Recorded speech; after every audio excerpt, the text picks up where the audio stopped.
Ladies and gentlemen, boys and girls, this is some high-effort content starring me, your favourite person who translates Ultraman songs for a living now for some reason.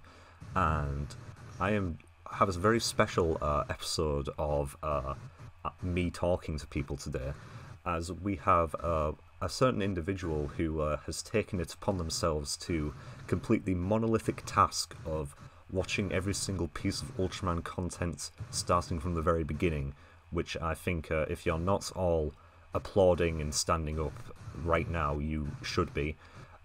Would you please like to introduce yourself, good sir, who you are, what you do, and yeah, just say hello.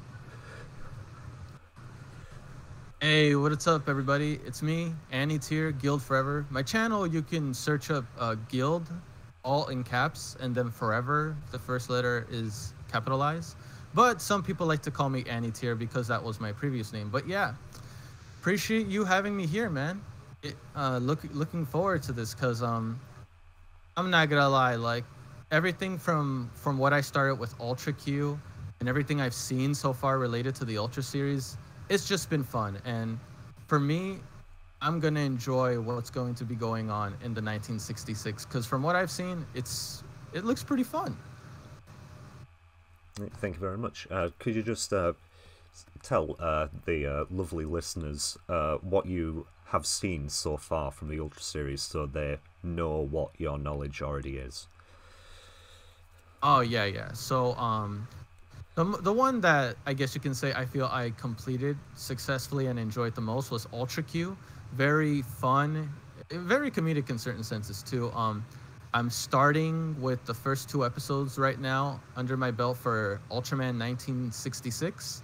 I've seen some of the Ultraman movies. One was called, remember, Ultraman Zero. One where I forgot what was the villain's name in those movies again. Belial. I know. Yes. Belial. There you go.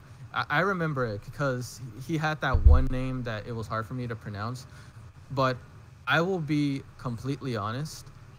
For me, Ultraman Zero was the one that ultimately stole a lot of the movies for me because he has like this really cool, confident persona that he got going on while at the same time being rough around the edges.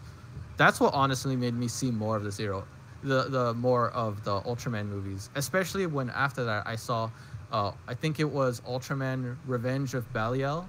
That one was, I'm not sure if that's the end of him, but that was also a really fun movie. And just saying this, the ending theme to this day, low key kind of been traditionally.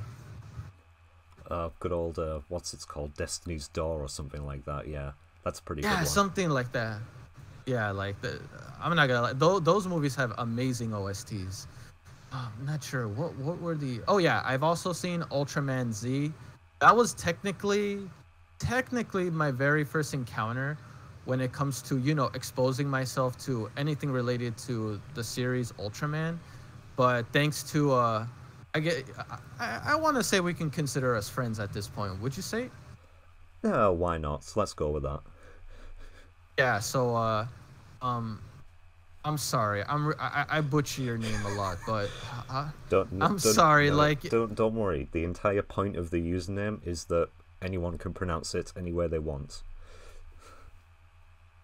gotcha. So how would you like it to be pronounced, just to make it easier on me?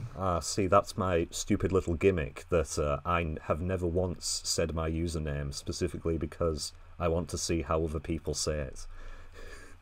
All right. Okay, that's clever. All right. Let me give a go at it. I will admit, do be honest and let me know like if I was at least close or if I was that bad at pronouncing. Is it Cydrixar? Cydrixar? Oh, you are both correct and incorrect at the same time. Because Really? every pronunciation is correct.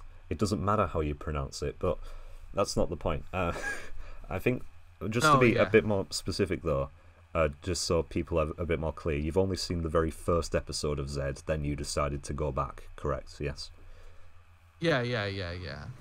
I went back because, again, I'm the type of person that wants to enjoy a story from beginning to end.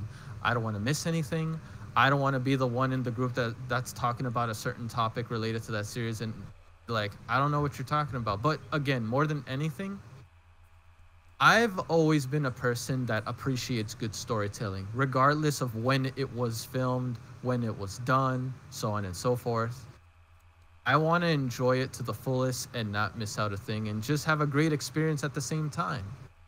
That was my motivation for watching it. That, and again, we had a conversation before about it, but I was exposed to black and white films and very oldie films when I was a child, and those I had a lot of fun with growing up. This just gives me a very strong nostalgic feel. Yeah, I remember you saying at a previous instance that you watched a lot of the older Godzilla movies, which I feel is a very good gateway. Like, people who watched old Godzilla movies seem to find Ultraman a lot more appealing, because that's where I got my start. I started with Godzilla movies in my childhood and found Ultraman through that, and never looked back. No, yeah, like for me, like, I'm not sure if I saw all of the old school like Godzilla films. I remember I saw quite a bit of them though, where it was Mothra. Not sure if you remember that one Godzilla film where Godzilla had like some kind of radiating magma in his chest and in his body, where he was glowing bright red. Yes, Destroyer. And he would like, yeah, like there was that one. That one, I feel like that one was my favorite one, because I remember he was like a walking atomic bomb, or like he would just release nukes of radiation every single time he moved. And I thought that was so cool as a kid. Oh yeah. As well as, like, we can't forget like the classics though. No, now I remember. There was this one. I think it clicked in my head just now. Like, it may be the very first Godzilla film I saw as a kid. Some may say it's a little graphic, but for me, like, man, let's be honest, when we were kids, we saw a lot of things we shouldn't be seeing, like when it comes to, like, you know, very strong, violent movies and stuff like that. But the movie I remember, I'm not sure if it was the first Godzilla movie I saw as a kid, but it was the one between Godzilla and Mechagodzilla. Do you remember that one scene where Mechagodzilla was like shooting like these weird, like sharp edge missiles, and it just pierced through his body, and he was just gushing in blood? Yeah, very. It was ridiculous. I remember that scene quite a bit as well. In fact, if I had to pick an old school Godzilla movie that was my favorite, yeah, the Mechagodzilla one would be at the top of the list. Yeah, like, I will have to admit though, I was surprised though that I didn't really knew. I mean, I guess you can say growing up I was aware of Ultraman. I just wasn't fully sure of what it was. But I'm surprised like I didn't hear more about it when I was younger. Oh no, I guess again, I know we kind of had this topic before about saying like, well, I'm going in an effort to go back and rewatch all the old stuff. But I don't know why, like, a little part of me in like the back of my head kind of wishes I did encounter Ultraman when I was a kid. That way I'd hold an even deeper admiration for it now. Oh, not saying sure. I won't though. Like, there'll definitely be that whole integral connection to it, and I'm sure there are people listening to this who have that. But just coming in, like, for instance, like myself, I found out about Ultraman really when I was, God, I must have been like 13 or 14. So I was past the limit where I would have grown up with it, yet I still fully engaged with it. I still just, you know, when you're a little, like, when you're around that age and you have access to the internet, you look up things, like you hyper obsess, and that was of course. That was me for a while, just trying to get learned on as much as humanly possible about this amazing, like, this new franchise that I'd never seen before. But through the process of watching it as a newcomer, I think, and especially nowadays with my more developed mind, I can see a lot more of the positives than I think I would have if I were watching it as a child. If I watched it as a child, yeah, and today, yes, I would have had the nostalgia factor for it. But now I can, like, as someone watching it now, I can see the craftsmanship in the storytelling, in the effects and things of that nature that I wouldn't care about if I were a child, you know? Yeah, because let's be honest, when you're a kid, you're just like, ooh, giant fighting, ooh, he wins. You know what I mean? Like, it's not the same when you're an adult and you can actually try to understand what's going on and not like just look at the whole fighting giant creatures thing. Well, That's obviously a bonus, you know? It's a bonus, but yeah, at the like end of the day... like that's a bonus. Like, yeah, at the end of the day, like we want to learn to appreciate the story as it develops and as it continues the more you watch it. And that's what I do look forward to. I'm not gonna lie to you, I will say this: there is one other thing I am looking forward to greatly as I'm watching the Ultra series, progressing from newer to older. I had it reversed, from older to newer. There we go. My bad. Had a little brain fart moment. Yeah, there's definitely the appreciation of the storytelling, how it progresses through time, because the world building, it starts with Q and it keeps adding on to it, and then by the time it gets to the 90s it diverges, and then it comes back together in the 2000s and 2010s and things, and it just keeps expanding outwards into this enormous multi-faceted storyline, which is amazing to see balloon from a perspective like yourself, who's approaching this as let's say relative newcomer, who's taken it upon themselves to start from the beginning and see this blossoming story as it expands outwards and turns into a tree with different various like webs and other imagery analogy things, you know? Oh yeah, for sure. Like, because I'm not gonna lie to you, I am looking forward to, I guess you can say, because like I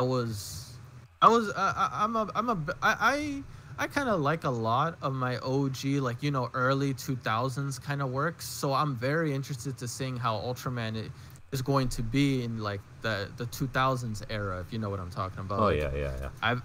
I want to see like how with the changing of the times does the story change in regards to like aesthetic, narration, as well as certain characters, how they come across as we go further. Yeah, I will. But I'm not gonna lie to you. Yeah, go ahead. No, go ahead. I will say, yeah, there's the obvious fact of things are going to start looking better the more recent we get as well, which, you know, is helpful and handy. But still, that's not to say that any of Q, for instance, or any of Ultraman 66 is going to look, abysmal even by today's standards. But there are going to be the obvious green screen effects, or the, you know, like the corner of the skybox in the corner, or there's some buildings wobbling where they shouldn't be, things of that nature. And you've of course. Like, but honestly, how I see it is like, I still hold a very deep appreciation for Ultra Q. Like, me personally, I don't regret watching it, and in all honesty, when I watch the Ultraman 1966, I know it's only been 2 episodes, but a little part of me still kind of misses Ultra Q, if that makes sense. Oh yeah. Like, I kind of miss. I want to say I want to miss Yuri, but I mean, her actress is still here. She's half there. Yuri is half in the show, you could say. I'm still a little tweaked. Like, come on, man. Yeah, let her character be in the movie. That'd be so amazing. That honestly, yeah, I don't really see it brought up that much, but yes, it's definitely a fair point. But I guess that's just a fact of the matter of it was the 60s, and the idea wasn't really a thing yet. No, yeah. But that's not to say. Yeah, and that's not to say though, just because that is the case. I know I've rattled this into your head already, but I'll just say again that you're on episode 2, you say. Very soon, and I mean very soon, within the next few episodes, you are going to see Q connections start to form outside of the Q logo being in the title screen. That's all I'm going to say. Oh yeah, I'm definitely looking forward to that, because again, I want to have those cameo or like reference moments that I can enjoy a lot. But I will say like I really hope people don't hold it against me if like for some reason like I look it over or this or that, because I know like when I'm really hype into a scene when it comes to Ultra Q or anything I'm watching, like it's not just the scene itself. Again, I don't want to sit like I know like I don't want to sound cheesy, but when I see a lot of those moments that I'm really enjoying, it's like I'm taking my heart into these reactions, if that makes sense. Like I'm taking my heart when I see these amazing scenes. And I'm not gonna lie, when I see like Hayata, that's his name, right? Hayata? Yes, it is. Yeah. When I see him like using like the beta capsule and he turns into Ultraman, I don't know why, like I just feel my inner child screaming when I see that. I'm like, oh snap, he came out. Yeah, definitely. And there'll be plenty more people who turn into Ultramen, so don't you worry about that. You'll be experiencing that childhood euphoria over and over again. No, again, I'm definitely looking forward to it. The new, oh yeah, and one other thing I forgot like to mention. I don't know why I didn't bring it up before, but I guess I guess I could bring it up now. But remember when I said I was a little? By the way, sorry if I was a little late once again. But when I said I was a little late and I was doing recordings, right? Well, since I was actually recording my reaction to the trailer for Shin Ultraman because I wanted to see how it is. Oh yeah. And so it's already recorded, so I'm gonna be uploading it on my second channel. But man, all I gotta say, that trailer was amazing.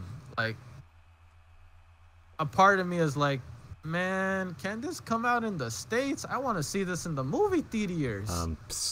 They've like, confirmed they've confirmed a North American release. They've confirmed it. Are you serious? Yeah. Play with me. You're being dead serious. No, it's premiering at some Canadian film festival, then it's going over the rest of North America in regional places and stuff. Yup. Definitely going there. I'm gonna be in like the back. Well, not sure how you guys like to watch, what seats you take in the movie theater, but I'm gonna be in the very back, middle row, popcorn, soda, all that good stuff as I watch Ultraman pop out on the big screen. Definitely gonna be looking forward to that one. But the question is, though, are you gonna wait until you've finished Ultraman 66? So, because I've read the spoilers and things already, and quite a lot of it is of late game Ultraman 66 references. So, and reinterpretations of Ultraman characters you haven't seen yet in the original series. So. Dang. Well, if that's the case, then you're gonna have to get 66 done pretty quick, I think, if you really want to. Yeah. But it's up to you. I'm definitely gonna have to binge, especially when I know when a date is coming out. If I'm not gonna lie to you, if like I'm getting told like, oh, Shin Ultraman is going to be released like in let's just say a month from now, it's like. Say less. I'm about to binge like 4 to 5 episodes right now. I need to make sure I get this binged out so I can see this in the movie theaters. I think they did announce a date, but I can't remember it, unfortunately. Oh, that's fine. Like, I will admit, the moment there's a confirmed date that it's already renowned everywhere, like for North America, please let me know right away. I would definitely like to know. I doubt that it's going to be like a major release in every theatre across the country, though. You're probably going to have to go out of your way to find it, or just happen to live next door to a theatre that's running it. But it is coming to your area. Oh, and, I don't really have to. I'm just bum out of luck, Anna, because Tokusatsu doesn't exist in England. So hooray! Man, my heart goes out to you, man. But I will have to say this: I'm not. Well, maybe, I'm not sure. It depends, but I have quite a lot of movie theaters around me where I live. I have at least like, actually, how many movie theaters do I have around me? Let me think. You're just gonna dox yourself there. Oh yeah. Wow, I didn't even think Reveal about my it. location. Well, I live next to X Cinema, Y Cinema. Come find me. hey, look, if you come find me, don't. I'd be more than happy to watch some Ultraman with some fellow fans. I'm not complaining about that. Oh yeah. Speaking of fellow fans, I never really said it yet, but I've actually introduced my little brother to the Ultra series since me and him kind of have like the same interests when it comes to certain things. Hmm.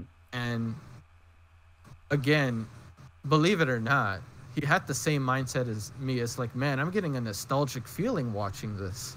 Like we had the exact same mindset when we were watching. Because I'm not gonna lie to you, like after I finished Ultra Q, I kind of watched Ultra Q with him, like pretty much in our spare time, and I actually liked it. Yes, spread the seed. Make people think like us. Join the ethno state. I mean, what? Anyway, speaking of No, but I will. yeah, But I will. Yeah. Go. No, I was gonna say like I will say this though, I kind of need to tell him to calm down because legit after seeing like Ultra Q, and he started seeing Ultraman 1966. Yeah, that kid is already like about to finish the 1966 one, oh, and now he can't help himself that he's now watching a bunch of random Ultraman clips that could be considered spoilers. hmm. I'm here looking at him like, what are you doing? You're spoiling it to yourself. And then I just remembered the difference between me and my little brother. I care about spoilers. He doesn't. Yeah, well, that's on his own head, unfortunately. Right.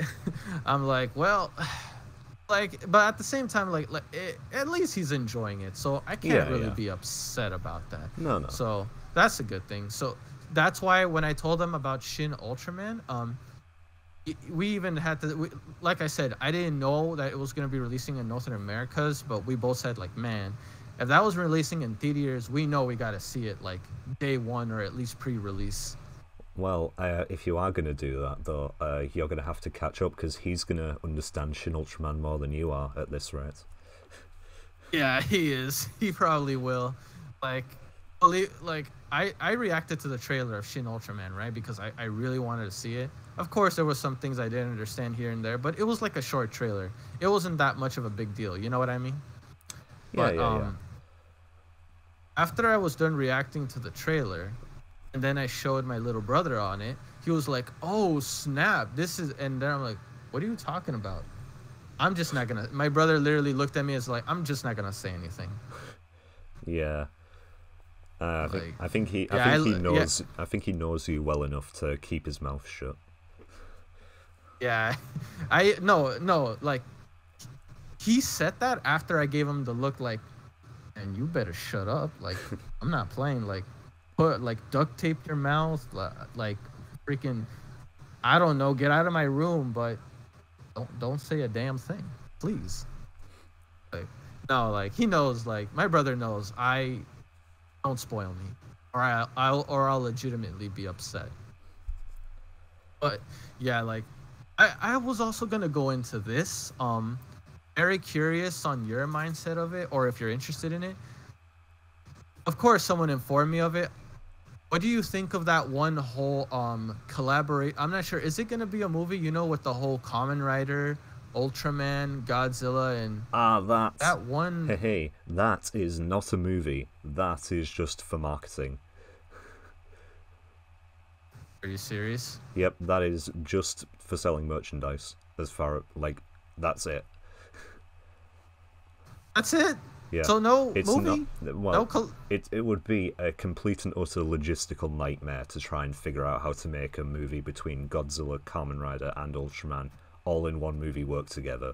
So I think they're going to spare themselves the pain and just use it for branding purposes.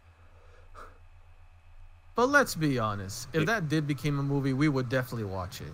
It would be very cool, but at the same time, you've got to think they've got 3 to 4 different fan bases who all expect different things from the same movie at that point, and you're not going to appeal to everybody. someone's going to get left out or not get the representation in the film they feel that their franchise deserves, and it's going to be a whole nightmare, and there'll be fandom civil wars. So I think they'd be smart to just not go through with making a film about it, personally. Fair point. Fair point. I do like that. I noticed that I wonder if it means anything, because like with certain I hate that I can't pronounce it right. Tokusatsu. I think I said it right. I don't know. Yeah. The franchises with the Shin Kamen Rider, Shin Godzilla, and Shin Ultraman. Like, I guess that's another reason why I thought of a movie, since they all had the Shin in their name, and maybe it meant something there. It's very much an unofficial trilogy, you could say. Big air quotes. Like, yes, they're the same and connected in the way that they have Shin in the title. They're made by the same creative team, and that's about it. Like, yes, they're a quote unquote trilogy, a trilogy in name only, really. Gotcha. So they just share a name, and it's a okay. I got you. Yeah, they have the same like visual style, I guess people in a making way, them, etc. But they're not a connected story as far as we know. Gotcha. I'm a little upset, but I get your point, though. I would have personally liked the movie, but I understand. I will say this, though. I guess in a way it kind of saves me, because I somewhat know about Ultraman. I do want to know more. I know about the Shin Godzilla movie. I'm becoming more aware of Kamen Rider at this point, but I don't know the other one. So I guess that kind of saves me. Oh, what? Evangelion? Neither do I. Yeah, like, I don't know it. I know it's an anime series, and maybe some later in the future I'll react to it, but yeah, I don't know anything about it. Well, about that, like, see, Evangelion is it's a very popular anime series, to say the least. A lot of people that I know who have watched it say that its its popularity is blown right out of proportion, and people like to make lots of like assumptions about the imagery. Like, there's a lot of quote unquote Christian imagery in Evangelion, but all of them pretty much are Ultraman references, because the creator of Evangelion is an enormous Ultraman fan and just put loads of Ultraman references, and people thought they were Christian references. Wow! Oh wow! I get. Well, that makes sense. Well, why do you think that Ultraman's ray is a cross? Wow.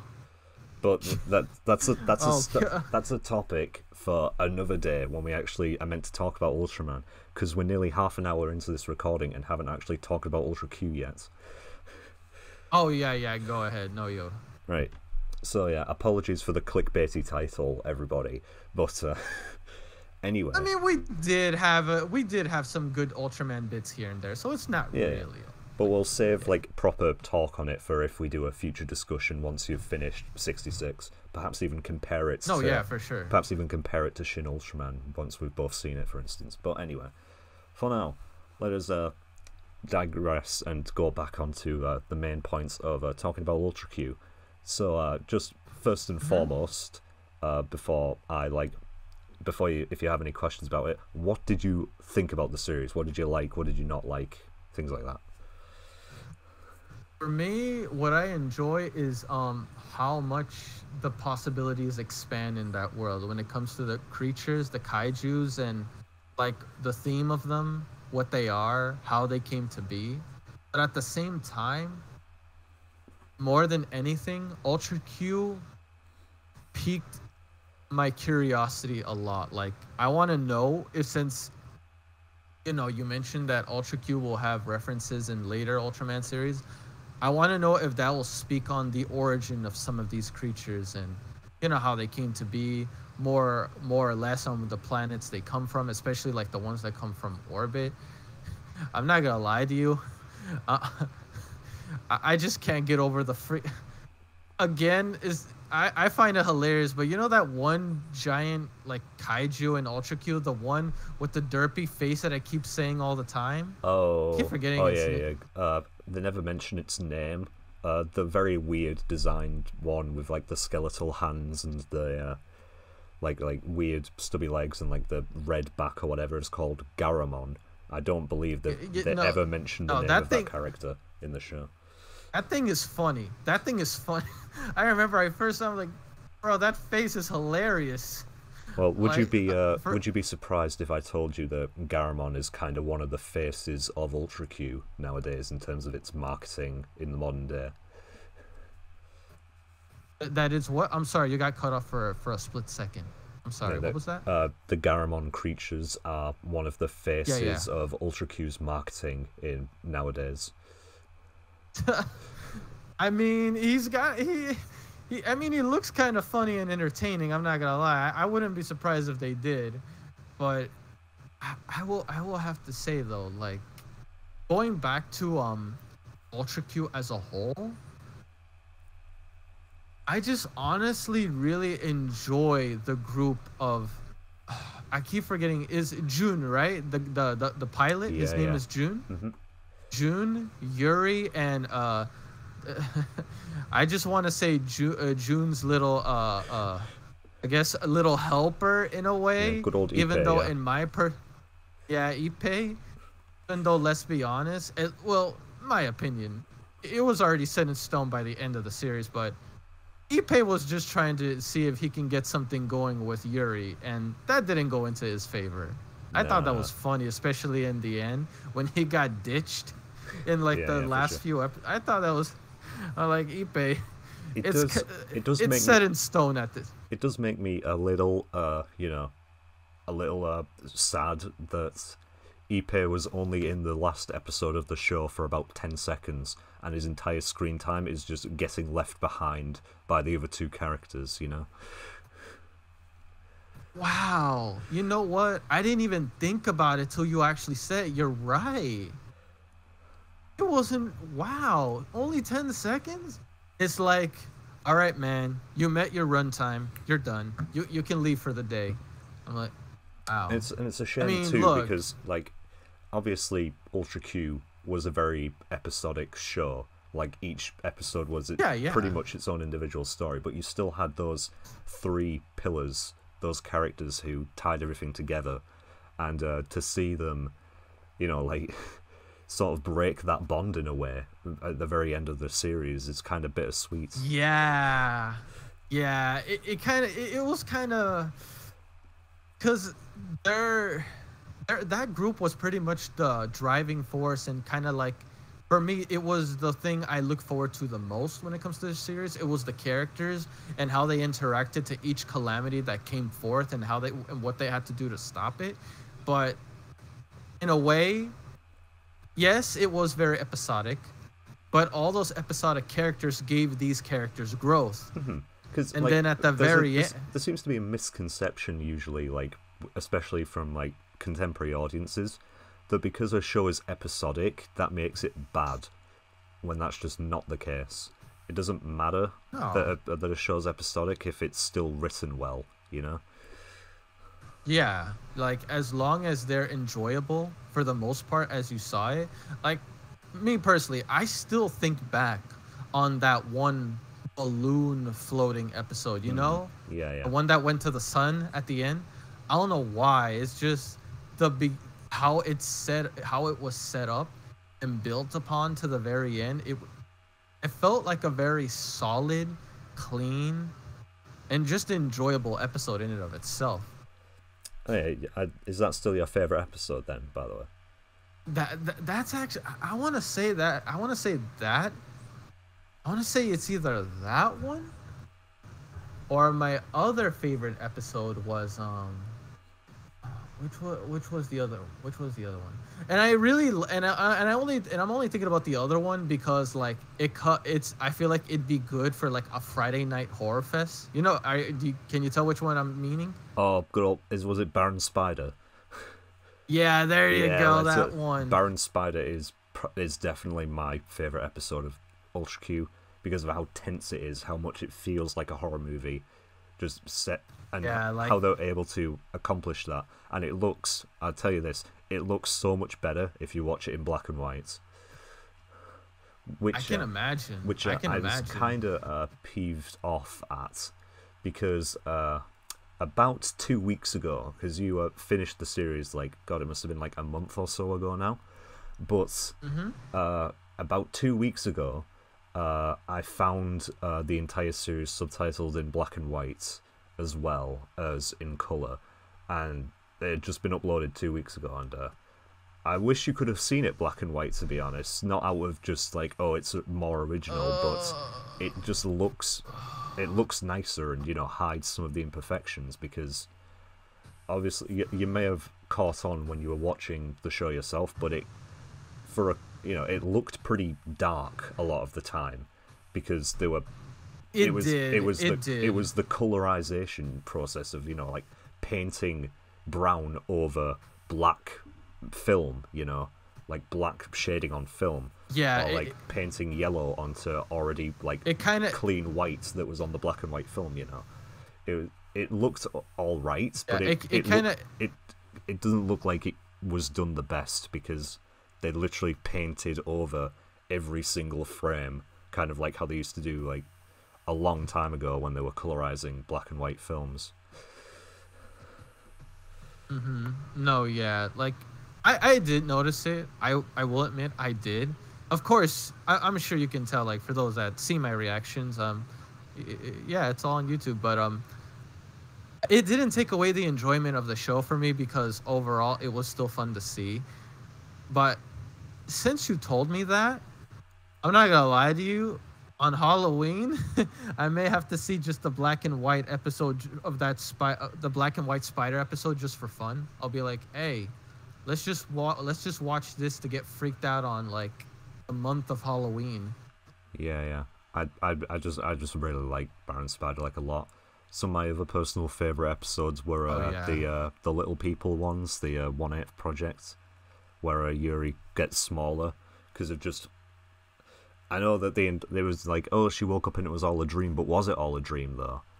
I think they leave it pretty ambiguous as to that's it. Was it all in her head, or did everyone else actually shrink down and now the rest of the series happens in mini world, you know?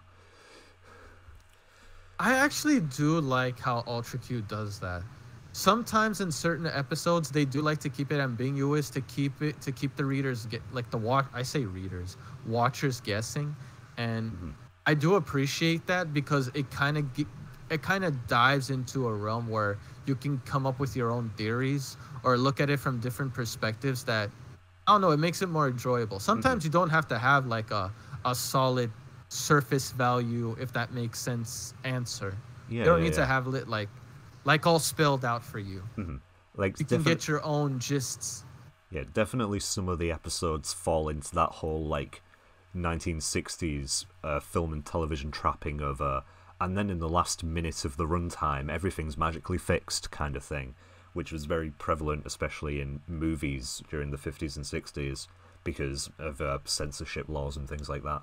But when it comes to certain episodes, you know, like the small people episodes, like the one with the superpowered train that gets launched into space at the end, or the even episode 2, for instance, you know, with the giant monkey, like they'd leave it on at a very like odd note. They're like, oh yeah, we knocked the monkey out and we're gonna take it safely away to like Gilligan's Island or wherever it was, but they end on the human partner person of the big monkey crying in like, you know, just crying and screaming at the fact that his monkey's going to get taken away as the end card comes in. It just it's a bit odd, to be honest. But that could be that's honestly an appropriate way to describe, you know, the entire, you know, thesis and motivation of the show being odd.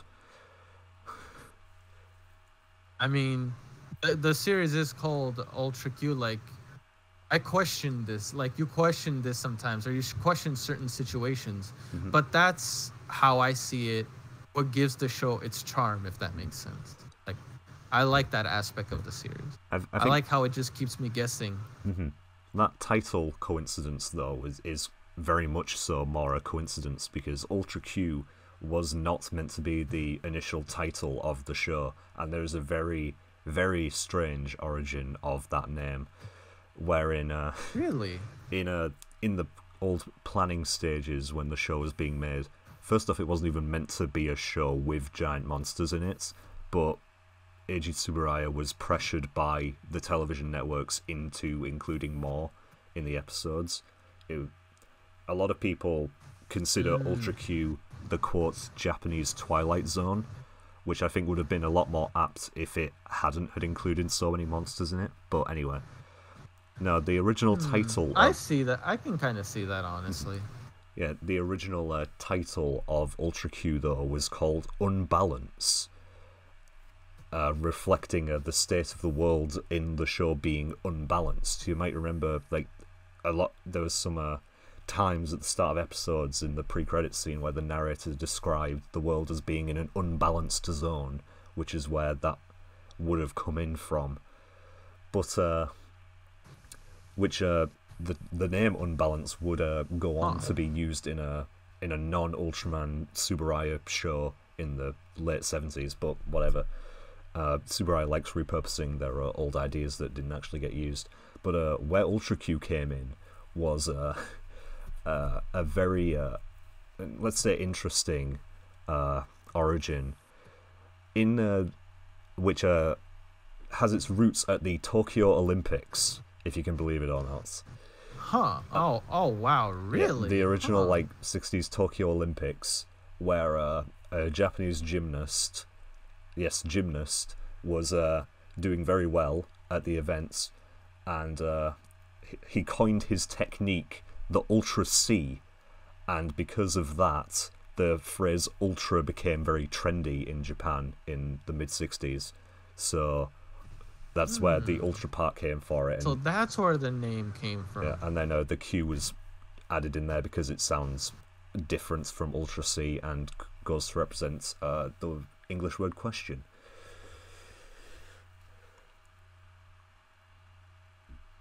Honestly, like, I mean, when you think about it, I mean, I also wanted, like, the whole name Ultraman, like, yeah, it does sound cool, but I guess you can say I always wondered, like, how it fits with his name, since, Ultraman. I guess you can say he's, like, really big. I guess that's where you can quote how you get the name together. But now that you mentioned this about the Tokyo Olympics and how it was popularized back in the 60s, that makes a whole lot of sense than how it carried over. Yeah, it was bucking a trend, really, where the name came from. And, Ultra Q was... Ultra Q was huge. Like, honestly, like, enormous when it came out back in the day. Like, it kind of had to be, because at that point, Ultra Q was the most expensive Japanese television show of all time.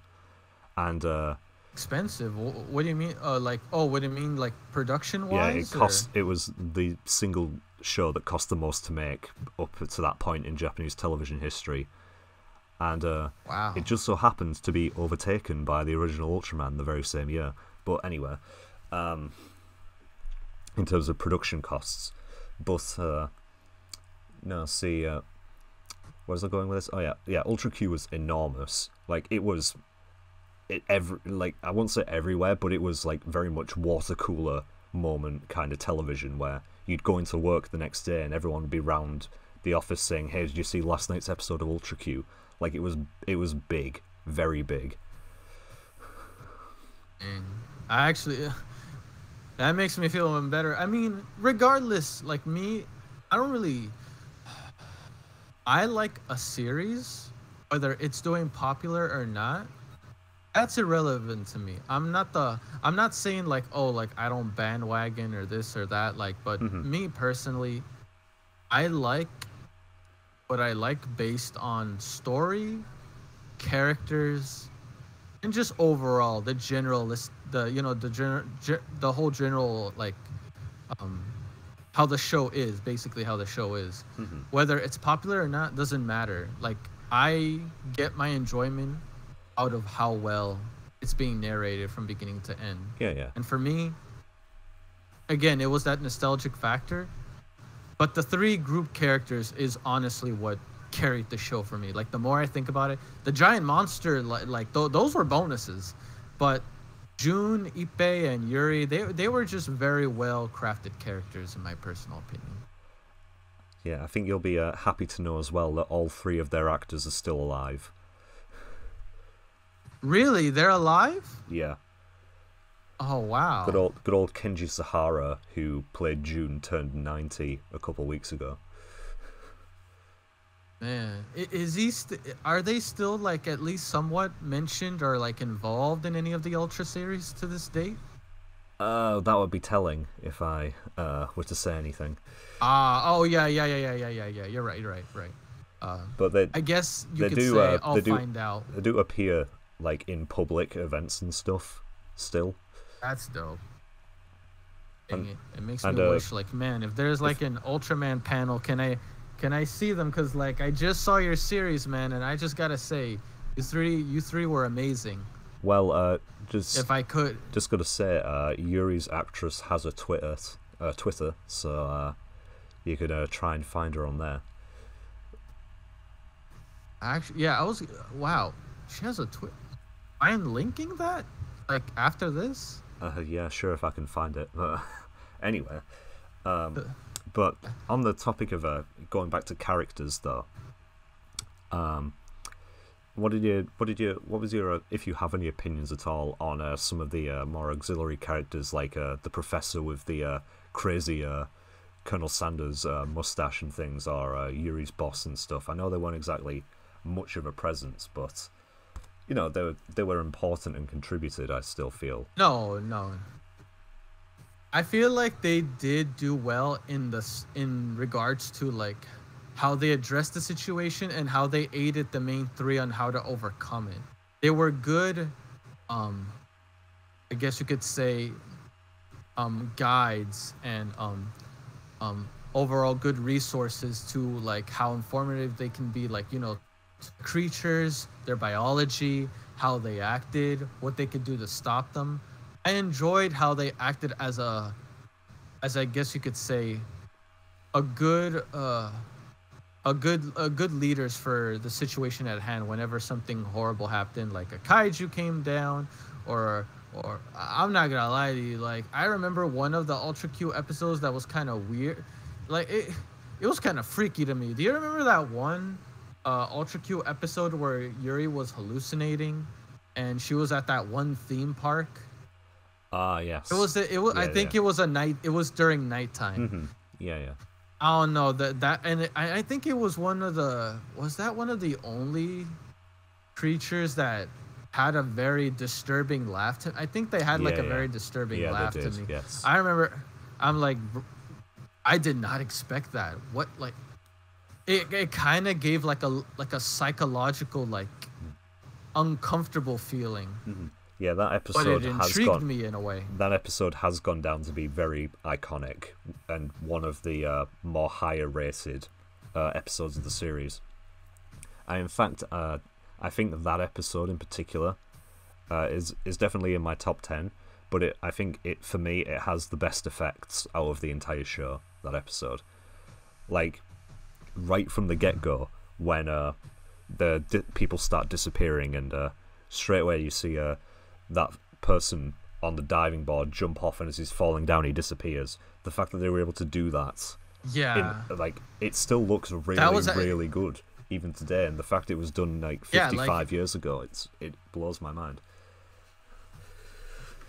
Because even though you can tell, like the effects that were used for it, I just really liked, despite how, for me, I felt like it aged well. Due to the fact, because it does look like someone disintegrating into nothingness, or just becoming, like, I guess you could say their existence is being wiped away, if that makes sense. You know what I mean? Yeah. Like, I do like it's not just because of the effects that they had at the time, so they work with what they got, but I just like the aesthetic on how they just vanished. I liked how it was, how I perceived it. Yeah. Despite on how dated it is, I can honestly see how that could be really like, whoa, I did not expect something to look that good. Well, if you're curious, the reason why like the effects like looked like that, and you're right in thinking that it would have blown audiences away back in the 60s, is because Super Eye Productions was one of only 2 companies in the entire world who had access to what was then the single best composite printer in the entire world, and it was the top end, the very best for green screen type shots and layering images that you could get in the entire world, and only 2 companies had it, and Ultra Q was able to use it, which is one of the reasons why the show was so expensive to make. Man, I mean, it definitely does show, because you know, you can tell like to some degree, I'm not saying like I'm a tech or like you know, like anything when it comes to effects or VFX like expert or anything like that, but despite that, you can still tell how they used it and how they implemented it into that episode to make it work.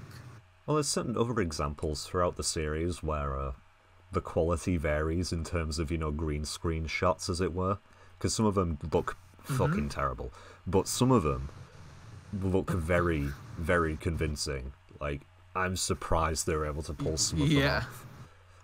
Like, there was the one that that definitely looked better than... Yeah, the one that springs to mind is do you remember towards the end of the series there was this giant snail-like monster from that came out of that little statue or whatever? Towards the end of that episode. Oh, yeah. Towards the end of that episode, when the cast was rolling up towards it in the Jeep, and it was actually them on the Jeep and with the layered images and the giant snail thing, like on the same street, and it looked seamless. I honestly don't know how they managed to pull that off. No, yeah, because that's why, like, I would, like, Ultra Q actually had some pretty good effects, especially when I consider it to some movies that I've seen. Not sure if you ever seen, like, to give a good example. Well, not sure if you've seen the movie or not, but have you ever seen like the King Kong movie from the 2013 King Kong movie?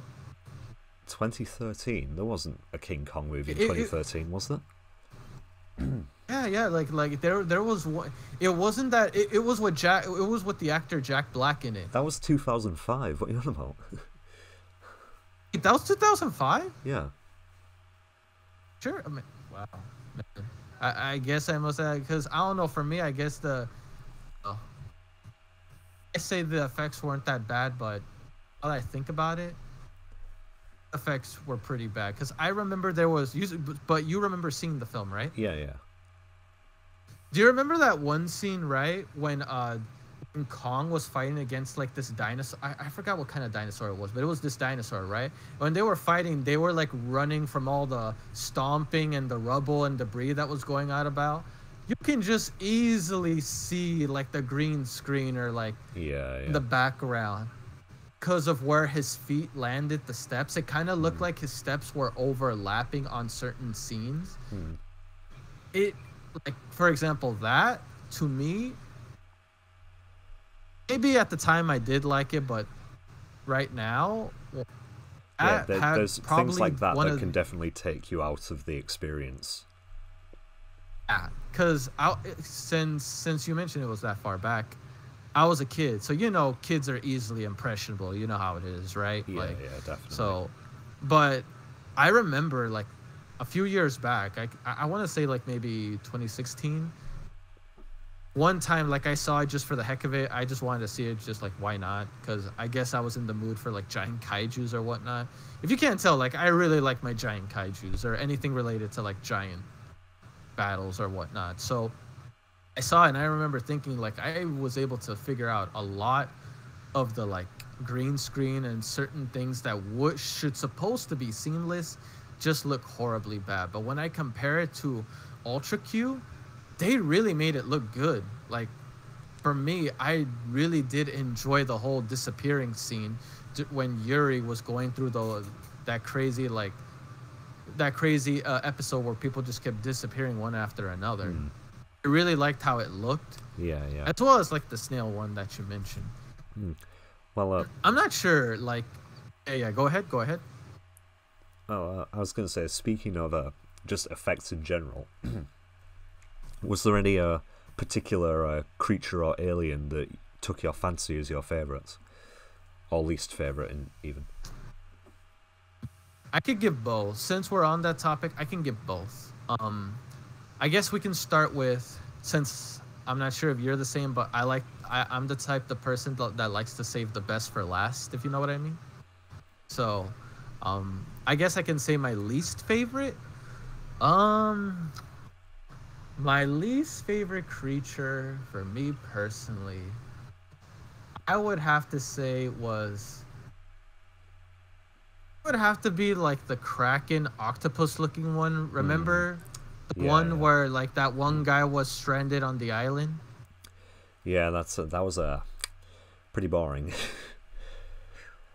Believe it or not, going further on that topic, that was actually one of my in my top 3 least favorite episodes. Yeah. It's Ultra Q, so I'm going to have a fun nostalgic feeling when I watch it, but honestly, when I think back on it, I did not care for that episode too much. And plus that octopus looking creature, I don't know, there's something about it. When I saw it, I'm like, God, I was not eating anything when I watched this, because I don't know, it looked very unpleasant, if you know what I mean. Well, that octopus kaiju was played by a real octopus. They just put an octopus on the set and let it walk around and recorded it. Really? That was a real one. And the reason I know that is because pretty much all of its footage was just reused from the giant octopus scene in the original King Kong vs. Godzilla. I noticed that too. Like, a lot of it was just reusing a lot of the same scenario scenes like over and over and over again. Another reason why I didn't like it. It just I wasn't a huge fan of that one. Well, you may get some comfort out of knowing that as the legend has it that particular octopus, once they'd finished filming it, Mr. Eiji Tsuburaya had it for dinner. Nice. Well, I can't say I'm a fan of. Well, then again, I'm not a fan of Under the Sea, if you know what I mean. Yeah, more of a steak, chicken, and beef kind of guy. That's just a personal preference, but that's fair. Yeah. Well, okay then. That good. Get it off the set, because I was not a fan of that one. But now, were there any others that you didn't particularly like, or? Oh, other ones? I guess I could go with other ones that I did. All right. Let me think back. I remember you saying you weren't a big fan of Kanagon's episode, the coin kid one. I remember you saying that at some point. Oh yeah, that one. I don't know. I wasn't that crazy about it. I thought it was all right. I guess you could say because the creature itself didn't feel too menacing. It felt more mischievous creature at the time. Oh yeah, that episode was basically just more of a fable, really, if anything else. Like, don't be greedy, kids, watching this at home sort of message. Believe it or not, though, I did like the kid, though. I thought the kid was a fun character for the most part. I did like him. Wasn't a fan of that creature. If I would have, since I did mention top 3 disliked when we talked about, the octopus one. If I would have, since there's that one, there's the one with the kid on the. If I were to have to say my least favorite creature, my least favorite one. I'm trying to think, cause I think it would have to be like, I guess you could say the bird in the cage, if you know what I'm talking about. Ah, yes, ah, yes. I like the story, and I like the kid that was involved with trying to take care of, you know, the little bird, having like to raise it and being its only friend, considering he really didn't had anyone. He was just stranded in that one little shack of his. Mm-hmm. Well, trying to make like I love the child, I love the kid, I love the story. Yeah, yeah. I wasn't particularly a fan of the bird itself, but unless it was like, you know, little. I liked it when it was little and cute, if that makes sense. They didn't exactly do a whole lot with it. Like, the entire point of the episode was like this bigger mystery of what even has been taking all of these animals from the zoo, or like making these island people have this like fishing like food crisis or whatever. But the entire almost the entire episode is just a montage of this child and the bird just having fun together. I did like it. Know? It was sweet and all, but I don't know if you could really consider that to be anything more than what it was. There was the occasional interjection from the main trio, but they didn't really do a whole lot either, except find out what the bird was.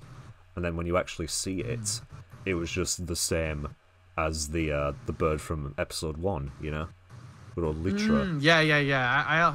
It was a different character, but it was very clearly, you know, the same prop. They used the same the same prop in order to get that down. But for me, like the episode itself was still very, very good. I'd say it was also one of my top few favorite episodes. It's That's just good. That it had a very bittersweet ending though, where the bird just left. It did. It just left, and the kid kind of felt, you know, sad. But in the end, was good for the kid to help him grow. Mm-hmm. Yeah, I get that. Just like how the bird physically grew and became of adult age, quote unquote, and had to leave the nest, the kid had to have the same kind of mindset in order to help himself become into a good, upstanding adult. Yeah, I can totally get that. That's the message I got from it, and that's why me personally, I definitely would put that at least in my top 10 favorites. That's cool. That's cool. That was a very well, guess you could say, heartfelt episode that I do appreciate from Ultra Q. Yeah, I get that. I'm just completely indifferent to that episode personally. Really? You weren't a whole fan of it? I wasn't, you know, like a whole fan, but I didn't exactly hate it either. You know, it's just kind of mid. Before it's like it was watchable. Yeah, I could stand it when I saw it originally, but it's never been one that I've ever gone back to watch again, really, out of the many episodes in the series. I'm not gonna lie to you, I've actually watched it at least 2 more times. Oh, really? Oh, well, there you go. Yeah. Just goes to show how much it spoke to you personally, then. Especially on that day, the first day I watched it, after I finished reacting to that episode, right? I remember later, like the evening time when it was late, chill, you know, people are asleep, I'm awake for a little bit before I go to bed, everything's done, I'm like, let's just watch this for fun, man. And I'm like, I remember when I saw it again the second time, I actually teared up a bit. Like it got me a little bit. I don't know, like I'm a sucker for certain sappy scenes, so I guess you can say it's a personal preference. Yeah, for sure. Just before you continue on with your your favorite category, I think it's important to mention or say. Well, first of all, I'll just say that I don't necessarily have a least favorite kaiju in Ultra Q, but I have. God, excuse me. But there's just No, you're good. That Ultra Q objectively has a less interesting roster of kaiju than series to come. But I see that more as a positive of just getting the pretty boring kaiju out the way first. Like just a big animal, stroke them all off the list, immediately and then get into the creative designs in the actual Ultraman shows. You know, like I don't even know if you remember anything that happened in the episode with the giant mole. Like, oh, that one. Like, what even happened in that episode? Like, what was the story, huh? Like, huh? I don't. You know, I'm just very much indifferent to that kaiju because I wouldn't even say it was that. It was just a big mole at the end of the day. I mean, I don't know why, but when I saw that mole, I just couldn't help. I was like, do we really need to kill him? I mean, he's just digging, but yeah. Getty's big, but I mean, he's just a big mole. But I mean, getting to my favorite, I gotta get to this number one favorite. I'm gonna go straight in for the big one. Me personally, my number one favorite kaiju. It's gotta be, I forgot the name, but it's the freezing one. Remember that? Yes, Pagila, yes. Arctic from the 2 different episodes. That one. Think about it, like that kaiju was able to get a second appearance. And both times it appeared, they were amazing episodes. I definitely liked the first time when June was like out in the, where were they? Like somewhere in the Arctic? Yeah, that's right, in the Arctic base, and like the temperature was just dropping and things, and then it was just ridiculous. It's very much a base under siege kind of story, that episode, but the location is what sold it, like the threat of not just the kaiju but the environment. Like the environment, like you I would say it was the environment itself that really made the episode the most enjoyable. The kaiju's presence was like a massive bonus, but you gotta give credit where credit is due. The kaiju is what ultimately brought upon the circumstances. So that's why, for me, personally, it deserves the number one spot. And you gotta give credit where it's due as well. They cast a good-looking lady as the Doctor character. I mean, what? Hey man, you ain't wrong about that. I'm not gonna lie to you. There's been several times where I actually had to peep a few times here and there. I'm like, Japan, you lucky mother truckers. Anyway, continuing. Whatchamacallit, yeah, that's definitely my number one. My number two favorite.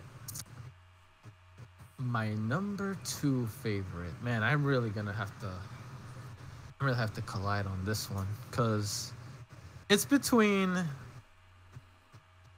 honestly between the spider or that one laughing creature, if you remember what I'm talking about. I keep forgetting the name. Yes, with the Ferris wheel and stuff, like the fairground episode. Yeah, there you go. There. I don't know why, but it had such a very ominous, disturbing presence about it that was just felt like it really gave the sense of urgency whenever it took place. And for me, when I see a kaiju, especially as an antagonist, I want to feel that sense of fear or danger whenever its presence is known. So yeah, they never brought up the name of that character, but his name is the Newcomer man. What? The Newcomer man. Wait, what? That's what the alien's name is. That's an interesting. Okay, Hey man, I'm just gonna call it the kaiju that laughs. That's what I'm gonna call it. Well, personally, anyway. If you do call it that, you're gonna be like confusing it with a couple other kaiju, but okay, that you'll see in the future. So I think I'd come up with a different name. Damn. Personally. How do you pronounce it again? How do you say it again? Newcomer man. Kemer? That's how you say it? Yeah. Kemur. Okay, gotcha. Kemer. Gotcha. Okay. Yeah, Kemer. All right. No, all right. And because you're I'm saying not gonna lie, the that spider definitely gives the spider as well. Yeah, from the best episode of Ultra Q. Definitely the spider. That thing, look, and this is coming from a guy that hates spiders. I'm sorry, but when I see a spider, I freak the heck out. Call me a wimp. It is what it is. But I can definitely appreciate the sheer overall monstrosity that it brought. I mean, when it comes to Ultraman, I expect a fierce, threatening creature, something that came out of like Satan's locker or something.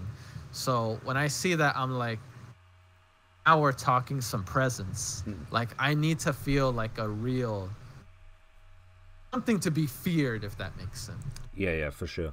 Like, definitely the spiders are up there in my list of favorite kaiju from the series as well. But that's a combination though of the episode itself making them so threatening. Like, you've got got like, you know, like, yeah, it's the cliche, but a group of people like get lost in a haunted mansion or whatever. But it works for the setting, and the entire episode felt like one of those, like, it felt like a choose your own adventure book in a way. I think is how it ended up coming across, because like the backstory also is very vampiric as well. I think not just the way the building looked, but because the story of the fact that it was a count or whatever who went mad and turned into the spider because of his daughter dying or whatever. It feels like something from a gothic novel that was brought to life. Kind of reminds me of one of those I think that's how I'm not sure how you pronounce it, but you know, like how Japan has one of those episodic folktale horror episodes. I think they're called Yami something. Yeah, I know what you're on about. I forgot how you call it. But yeah, something like that's what it gave the vibe of. I remember when I was younger, I used to watch some of those episodes quite a bit. Cause I'm also I'm big into anything horror, so if they're anything horror related, I definitely do appreciate it a lot. So that's why that episode easily is one of the best ones out of the whole series.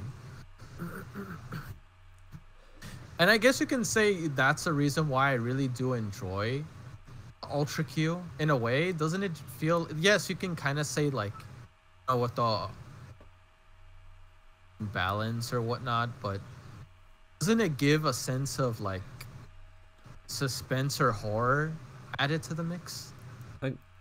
That's very much dependent on the episodes, but as a overall feeling, yeah, like generalization. Generally there's definitely a sense of unease, like there's something wrong going on around every corner in the world, and if something like were to be thrown out of balance like it is in the show, then the exact same thing could happen to us potentially in the real world. Obviously, I will have to admit, though. Obviously, it's far-fetched and nothing like that could necessarily happen, but the thought is what the show's trying to deliver. Hey, man, I just want to say, if I can feel like that one guy that got drunk and felt like he's on a trip to heaven on that one train, I mean, that'd be interesting. You know, like, I think it was the last episode of Ultra Q. Remember the guy that wanted to escape his problems because he had an annoying wife and a... Yeah. That episode's so... I say annoying wife, but she's downright horrible. Yeah, that episode's just so, like... God, what's the word? It's not... Trippy? Well, not necessarily. It's just, it feels like, of all the Ultra Q episodes, the most realistic. Like, if you were... that's why... Like, you see... Like, well, you don't see, but you assume so many people who have lives that they want to escape from, if they were given that out, like the train that leads to the other dimension or whatever, they'd want to deny the fact that they don't need it, you know? And they're perfectly content with the way they are now because they've become so used to it, rather than realizing themselves that my life is dog shit. But it's that's very saddening in a way, and seeing as how, like, I think it's even, like, I don't want to say it, I think it's implied, but to me anyway, it seems like June and Yuri seem to be heading along that same fate by the end, and the fact that it's the final episode as well, and there's that uncertainty like there is in every episode, but the uncertainty is so much more heightened by the end of it, and the way it just kind of ends with the main businessman person begging and screaming to try and get back on the train, and that's how the show ends. May also, like, from a metatextual perspective, like going into film talk and film studies and stuff, but from metatextual, like referring to outside of the show sort of ways, could be a way of the creators expressing that, you know, or the perspective of the audience, like they don't want the show to end but it has to, sort of a thing. Yeah, because I found it interesting that the way they ended, I mean, the way it ended in that one episode, it was like there was two things that happened with the whole train situation. I feel like it was a good way to send it off because it kind of made June and Yuri's relationship kind of happen. Like it made it clear, like, yes, these two are a thing. So in a way, it was a good way to end it. But the way how it had that bitter situation with the drunk man trying to escape his life and go off into some like train to take him to a faraway place or something to escape his troubles, it gave a bitter-sweet ending. Could reflect on Yuri and June, like you said. So I find it, again, ultra cute, but odd, but at the same time interesting that they ended it off that way. Well, while that episode was always intended to be the last episode, they never actually ended up airing that final episode until after Ultraman had finished. Really? Yeah. So that episode took a while to get out? It took that much time to get out because the network basically phoned up Subaraya Productions and went, look, we're really excited for this Ultraman show, but we really don't like this final episode of Ultra Q, so we want you to give us Ultraman a week earlier than we wanted you to, and we also want more episodes of Ultraman than we initially asked you for. Good luck. So they had to meet the demands of the studio, really, like of the television provider. Otherwise, they would have had to have cut ties with them, and the show Ultraman wouldn't have started, and obviously we wouldn't be here talking about it now if that didn't happen. So, I mean, look, in all sense and purposes, I love Ultra Q and all, but hey, look, I'm sorry, but I'm gonna have to give it to Ultraman. That's gotta have priorities. It is what it is. Yeah, for sure. Like, that's what, but at the same time, it's I mean, it makes more sense because Ultra Q, I feel like, would you say Ultra Q is more like target audience is more toward like young to like middle-aged adults, you could say? I'd say it was more for just everyone in general. Like there were some episodes directly aimed at children, some that were more adult oriented, but it was a show that the entire family could get together and watch on. I believe it was airing on a Saturday evening. Because for me, I feel like Ultraman, like the series itself, has a much larger audience than Ultra Q because, you know, kids can easily get into it. Well, maybe some adults here and there, but it's just, I'm not sure if back then superhero type theme series / movies were more like, of course, in today's generation, superheroes are kind of like the big thing, if you can tell, like in a lot of genres. So it's very highly accepted and wanted now. Not sure if I can say the same for back then, though.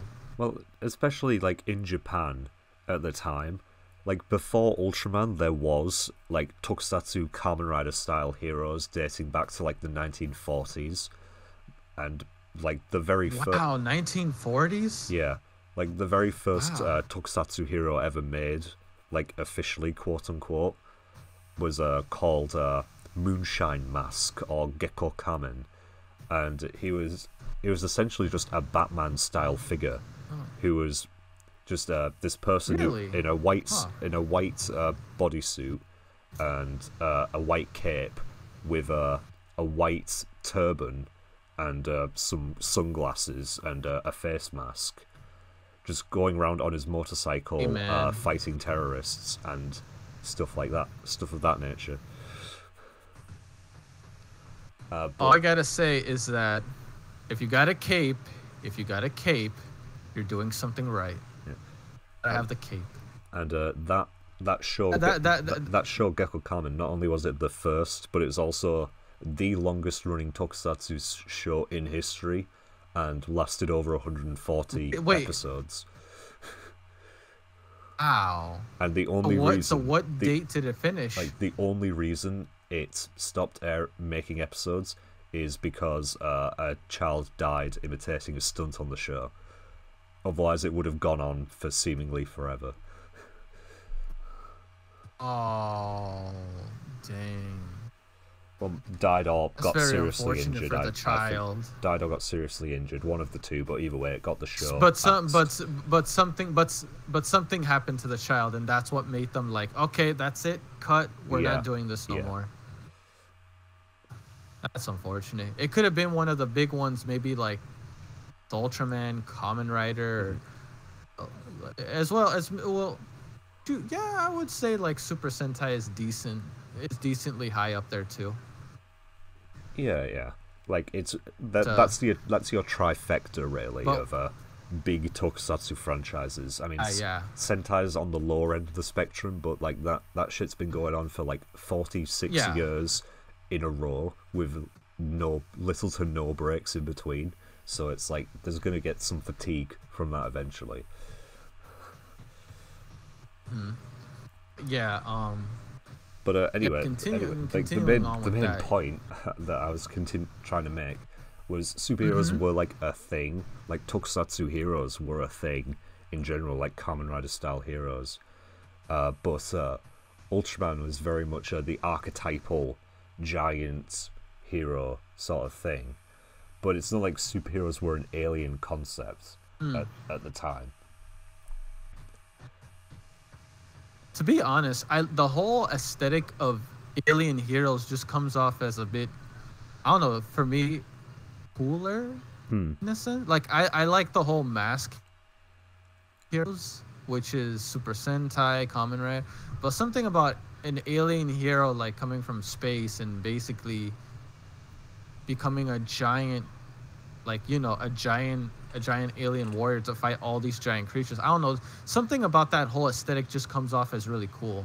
And believe it or not, tried like with my brother, it was a success. He likes Ultraman. Some of my friends' reasonings for why they, I mean, I personally don't like their reasonings, but for like not watching it is they're not as big of a fan of Ultraman's design. When me personally comes off as an alien but as a hero at the same time. I love the whole cosmetic that he goes on and how much. I will have to admit though, my favorite design, even though I wish I could have seen it in order, so far right now, is Zero's design. Ultraman Zero's design looks really dope. That is by far my favorite. Well, we'll see if that sticks as you continue on your journey. But I will. Oh yeah, I'm sure it's gonna change. Yeah, I already know it's gonna change because I will say though, like Ultraman's design, Ultraman used to look very, very, very different in pretty much every sense before the final design was made. But that's a topic for when we do our Ultraman discussion at some point in the future. no, yeah. Can probably do it like when I finish. What do you think, more or less? Like after I finish the 1966, or maybe if you're happy another with doing just like once you finish a show, we do one of these as like a final bookend to your experience with it, perhaps. Oh yeah. Oh no, yeah. I'm 100% down for that. I am perfectly fine with that, because that way you get my like overall like opinion on it once I finish it. Because if you put in, you know, a bunch of them at a time, it can be a little messy when it comes to like explaining things here and there. You know what I mean? Yeah, and it's just So no, yeah, I know. it gives you a chance as well to like get some new information out of it as well. Like I mean, I hope you get some new information out of this conversation so far. Oh yeah, no, I've learned a lot of things I did not knew before about Ultraman that you gave, and I'm not gonna lie, I am very thankful, and it does help me learn quite a bit and and look forward to more what I'll see in the future. Like Pushing forward, especially when you give me other insights from the other hmm. series. Like here's a brief bonus insight for you. Remember the big mole episode we were discussing before? Uh, Yeah. the main scientist person is Hayata's actor from Ultraman, making an early bird cameo, if you will. Wait, what? Really? Yeah. What the?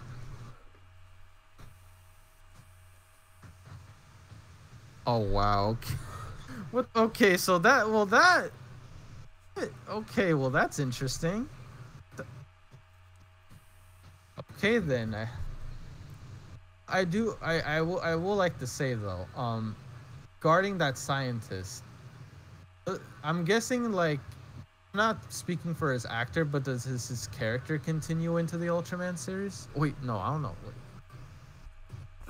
No. I think no. I think you no. I think you mentioned like, I think you mentioned something like, I'm not sure if you mentioned it or somebody else, but wasn't he like like has something to do with the whole Ultraman franchise? I believe someone mentioned it before, like that actor, that scientist, it plays a huge importance. Forgot. Someone mentioned something like that before. There are definitely some who play like very major roles in the franchise as a whole, but I don't believe it's the one-off scientist from the giant mole episode of Ultra Q who happened to be played by Hayata's actor, if that's who you're referring to. Gotcha. No, yeah. No, but now that I think about it, yeah, that does look like Hayata. No, that does. Yeah. Find it funny that they mixed in like that. It would have been cool to see them like carry over the series, with the whole Yuri situation, but again, Yeah. It is what it is. Well, I mean, I just feel like it would have been like a cool opportunity missed. Yeah, for sure, but I think this is definitely a topic for discussion in two of these conversations at times once you've seen the series after Ultraman 66, because there's some things that I may need to clear up regarding storyline and stuff by the time we get to that. But anyway, speaking of connections though, since I don't have a more organic way to put this in, because there is no explanation for this in the Ultraman 66 show itself, but one of the main connections that between Ultra Q and Ultraman 66 is the fact that you remember the old professor with the crazy facial hair? Yeah. After Ultra Q ended, he founded the SSSP, the group with the orange uniforms that we see in Ultraman. Wait, so he created that? Like after Ultra Q, because Like, he this is all like written in magazines and stuff from like the 90s and things in the early 2000s.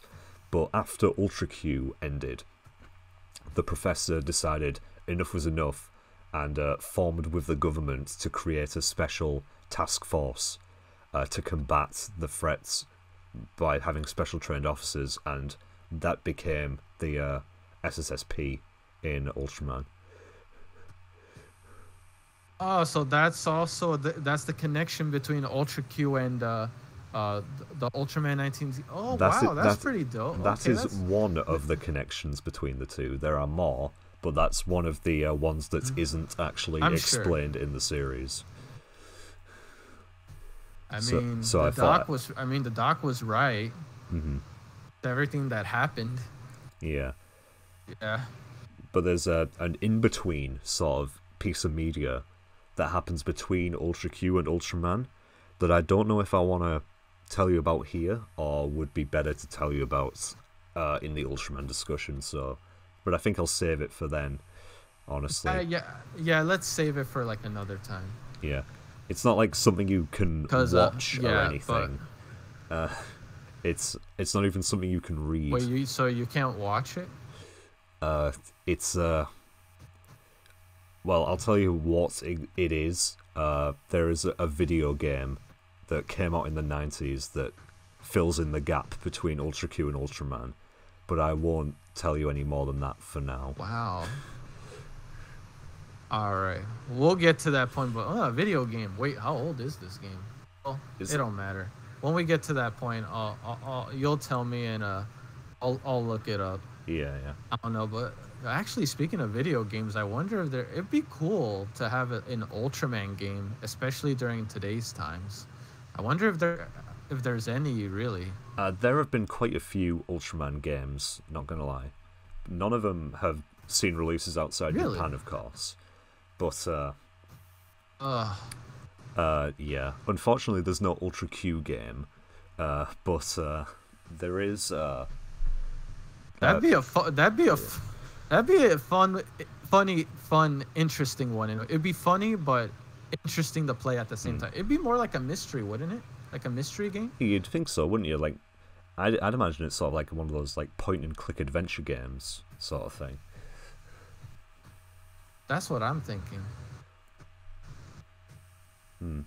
But yeah, what were you gonna say? Continuing. But yeah, there have been like about 3 or 4 different games just based on Ultraman 1966, all of which came out like 30 years or more after the series ended. But again, I think that's more apt to discuss in the Ultraman one once you've seen that particular series. You're right. But anyway. Yeah, can't wait. Yeah, can't wait to get to that. But yeah. Continue. So yeah, there's, as I said, there'll be more connections that come down the line, as you'll see in the next few episodes. Other than that, though, we've definitely exhausted my particular talking points, and we have been going on for like 90 minutes or so now. Which I did not expect that to happen. I hope the people who have been listening to this didn't get too bored. But wait, bored? No, I did not get bored at all. No, I enjoyed the conversation. Not you, overall. The listeners who have been, listening to this thing that we've been recording, Oh, right. Oh, okay, because you kind of got cut off for a moment, so all I heard, like, boring. So I was like, no, I wasn't bored at all. But no, yeah. Well, that's no, good. Yeah, that's fine, because we'll definitely have more to cover, like, whenever I finished Ultraman 1966. How many episodes does that have in? 39. Well, we're definitely gonna have a lot to cover there whenever I get it done. But I'm not gonna lie, definitely eager to finish the series. That way I can Shin Ultraman, because I'm not gonna lie, like, I do want to see that in theaters, but at the same time, I'm conflicted. A part of me wants to see it in theaters, but another part of me feels like I could also just save it for a reaction. That would definitely get you a lot of views. I might have... Dang it. I might do it like this. I might react to it first, and then afterwards, I might see it in theaters for fun with my brother. Why don't you just record the movie at the cinema with you? There you go. I don't think I can. I don't think I can do that. I'll get kicked out. Be like, "Hey, you! What are you doing?" I'm like, Hey, look, man. I'm trying to spread the word of Ultraman. You should be thanking me. That's what I say, low key. But yeah. Well, I would just like to.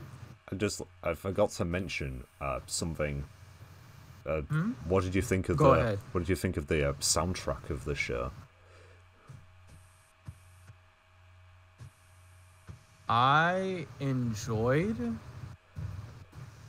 definitely enjoyed the beginning intro. a lot. Yeah, yeah. I don't know what's it called, but for every episode, when you get the narrator, and after the narrator, it just gets into the intro. I love the intro. Like, I like the whole, like, I guess you can.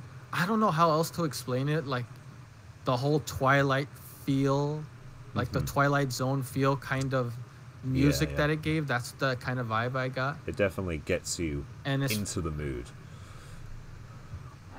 Yeah, it definitely does set the mood for what you're going to be expecting for that episode, and just Ultra Q as a whole. So no, I definitely enjoy the sound, like especially the intro, like the OSTs. I do like that. Yeah, it like the whole old school. Like, can go on. The vibe that you get from it, I think, adds to the whole bringing you back to this time period that it was produced in and set in, you know. Plus, the feeling of unease that is rampant throughout the show is reflected in the soundtrack. But outside of the opening theme, they did make 2 songs with lyrics for Ultra Q for some reason. Well, I say for some reason, but they needed to fill the second side of the record release somehow. But yes, there are 2 like 1.5 minute songs, like vocal themes from Ultra Q, one of which is all about the monsters destroying the city, and one of which is like about Jun, Yuri, and Ippei getting ready to go and fight quote unquote the kaiju, which has their actors like played the characters halfway through the song and just like do a little dialogue to each other in the middle of the song, which is pretty strange but neat. Definitely want to get a playlist of the song for Ultra Q though, because I'm just saying. I can provide you with that. I'm definitely, so I can add that, because I'm not gonna lie, like, I want to make sure I have it all organized, because with everything I'm gonna be watching, I'm gonna have a lot to go through. But yeah, I definitely want to get back into the intro. By the way, yeah, like the intro. Does it have any version of it where it has lyrics, or is it just like a melody kind of like? No, you know, it like is that is just that. And if you can believe it, that is the full song as well. There is not an extended version or anything, or a full version. That is it. What you get is it in the intro, and it does not have a fancy name or anything. It is just called the Ultra Q theme. That is its official name. Does it not have a full version because it's hard to find, or it was just never made? No, they just never made a full version. No, it is the only that's fine. The only song in the entire Ultraman series that does not have an extended version of it. It's in any way, shape, or form outside of like fan remixes and things. But I think you'd be hard pressed to find a fan remix of that song. Not gonna lie. I don't know about that one. I will have to say though, yeah, I can't wait to get into more Ultraman the 1966. I guess while I'm here, I have to say look forward to it, because remember what I did with the whole Kamen Rider month, where I basically did a lot of Kamen Rider at a time for the on my YouTube channel? Well, just food for thought. Expect something similar for Ultraman sometime soon. Did you hear that, everybody who's somehow still listening at this point, 1 hour and 40 minutes in? Did you hear that? Get yourself over to this man's channel immediately, and it may already have started. I'm just saying, Ultraman 1966 already looking amazing, and I need to binge that and get more out there as soon as possible, because again, I'm loving Ultraman, I'm enjoying the journey, and I want to get more exposed to it, because Just saying. The whole premise of it. Yeah, definitely in the next few episodes you're going to see how the world expands from Q and how Ultraman starts to form its world building and its identity. No, yeah, from like with the whole movie with Bale, again, like I don't regret watching the movies because they were amazing, but I wish I could have watched them in order. But what I saw, yeah, Ultraman's universe is massive. Can't wait to just learn everything about it, especially the other Ultramans that are yet to come. Those are definitely going to be fun to watch. Yeah, and something like you'll find as you go through the series is how similar yet different a lot of them feel to each other. Like, yes, there's the same core elements in every single one, but the tone, the storytelling, the overall plots of each individual season are near enough completely different from every single other one, which I think is another like plus to seeing everything. Really, is just how different things are while they all still contribute to one big whole. No, yeah. I definitely do agree with that because that gives variety in a sense for each individual character. It doesn't feel like they're all the same. They come from a similar realm or whatnot, but they're not all. No, they're different. They're all their own character. That's what I do look forward to. How they are, how they interact with the other characters on the Earth, because that's. There's got a lot of kaijus there, so yeah, as well as any other threats that come about. And what I mean by threats, I mean like big boss kaijus. Like someone like Bale, if that makes sense. Yeah, I get that. Like a real villain. That's what I'm looking forward to. Yeah, for sure. Well, as well as all of this. Sorry, before you continue.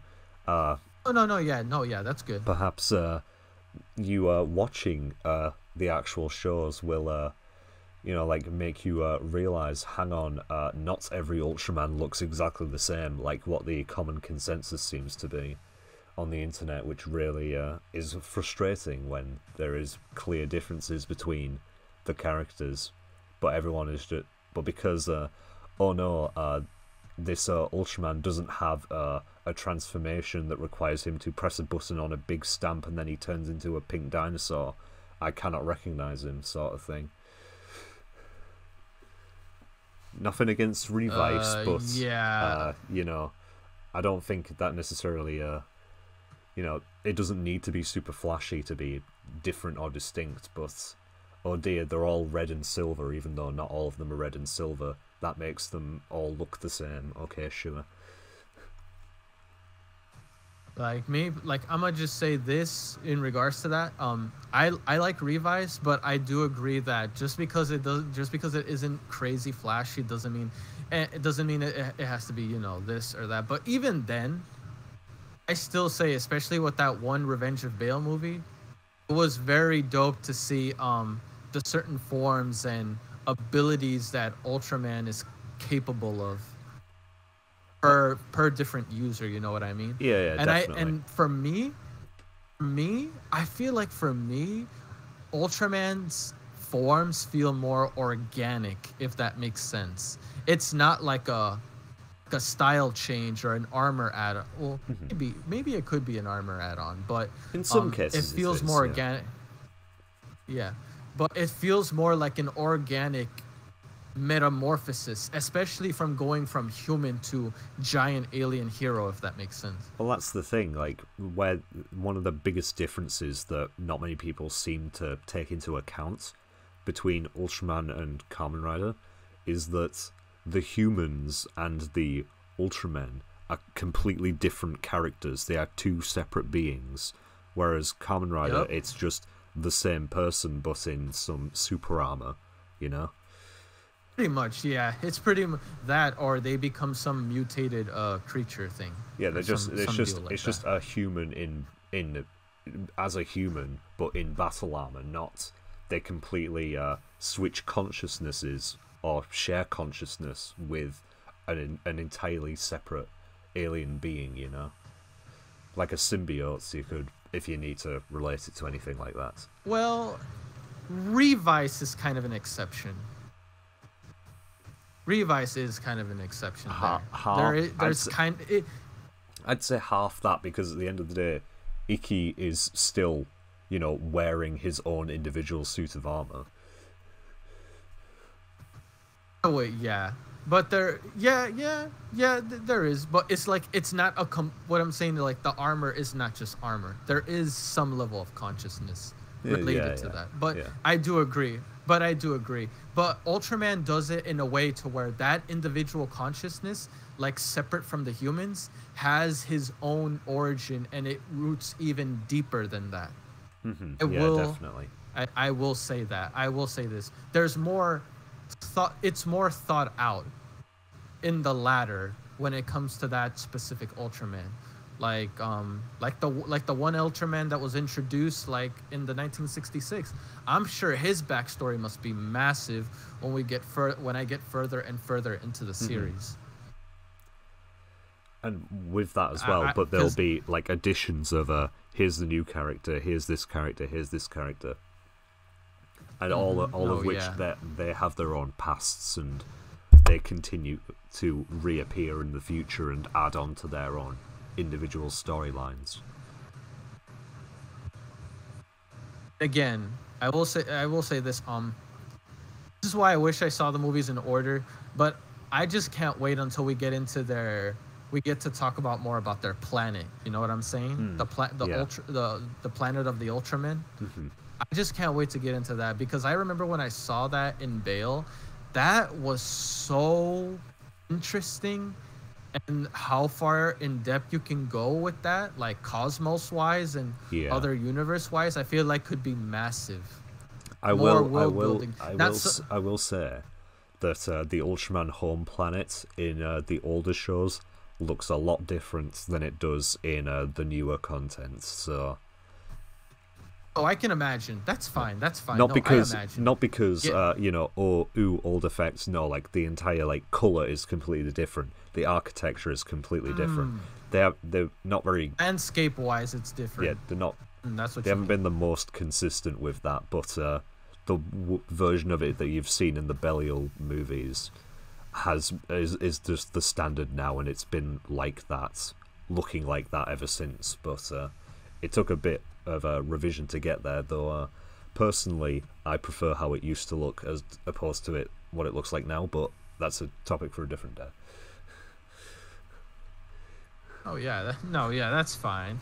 Like for me, I like the world and how it looks. I can't wait to see how it. Honestly, now that you say that, I'm actually looking forward to how it varies, because then I can say, which one do I like better? Which one is my least favorite? Which one should have sticked, and so on and so forth. Yeah. I look forward to the different varieties on how they make the world to be, or how they want to envision it. Because I'm not gonna lie to you, for me, the existence of the Ultraman itself is my driving force when it comes to how eager I am to learn more. I want to learn more about Ultraman itself. Like the kaiju battles are amazing, but I want to know what makes Ultraman Ultraman. That's what I want to know the most. And no spoilers, but like you the will. big question. I'm looking forward to that. Because the one thing I remember, it always pops into my head, especially when I see more of Ultraman. The one thing that constantly is like cycling around in my head, I'm not saying like all the time, but quite a bit, especially when I see Ultraman, is who or what are you? Like, I need these answers. Yeah. That's what I definitely look forward to the most. But again, giant monster battles, bonuses. Yeah, for sure. When you watch Shin Ultraman, though, just remember that it's a completely different interpretation of the character, because from reading the spoilers and stuff, it is like not the same as the one that you're going to be watching throughout the main shows. So just keep that in mind. Isn't that fine though. That makes it to where we have something new to look forward to. Yeah. I'm not saying it's a bad thing. It's just don't expect. That's what I see. Just don't expect that interpretation of the character to continue into the main, be the same as the one you're going to see in the main show. Just to, say. Oh, that's fine. That's fine. That just gives me something more to look forward to. Yeah, like you can see how they did it in the past and how it's been changed for the present. I will say, you said you've seen the spoilers, right, for this Shin Ultraman? Yes, because I'm in many Ultraman-related Discords and spoilers circulate quickly. No, the reason why I ask is, like, do you like what you see? Do you think it has, like, potential? Again, without getting into spoilers, like, how do you feel about it? It's definitely for someone like me in regards to... It's a lot of the content in it is related to things that were cut from the original series or were pre-production facts and stuff brought to life, which, as someone who knows about a lot of the cut content of the original show and stuff, seeing that being brought into the forefront is just going to blow me away when I finally somehow end up probably illegally watching the movie. But in terms of like the actual, whatever you can. In terms of what the actual plot itself is, from reviews and stuff and from the spoilers, it looks to be very in line with the tone of the original show, and it's structured like the original show as well, in a certain way that I won't spoil. And the ending and the way that the characters in the end are reinterpreted based on certain misinformation spread about one of the characters during the 60s, but that version of them showing up in a real official product is going to be like, whew, I'm going to look forward to it, but I'll temper my expectations when it comes to the story and stuff and the human characters. No, yeah, like, I mean, me when... Because, like, me, I, for the most part, enjoy just seeing overall Ultraman's presence, because it feels like it gives a very cool, heroic kind of, like, a kind of awe type of feel whenever he makes himself known on the big screen. Yeah. So, me...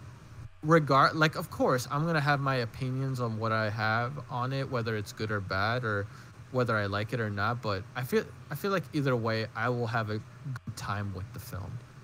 I see it. Sure. Oh yeah, definitely. Like, as I say, it seems to be in line with the tone of the original, so if you like the original, then it's gonna feel similar even though it's different. Hey, that, to me, that's just gonna be something good. And I will say this.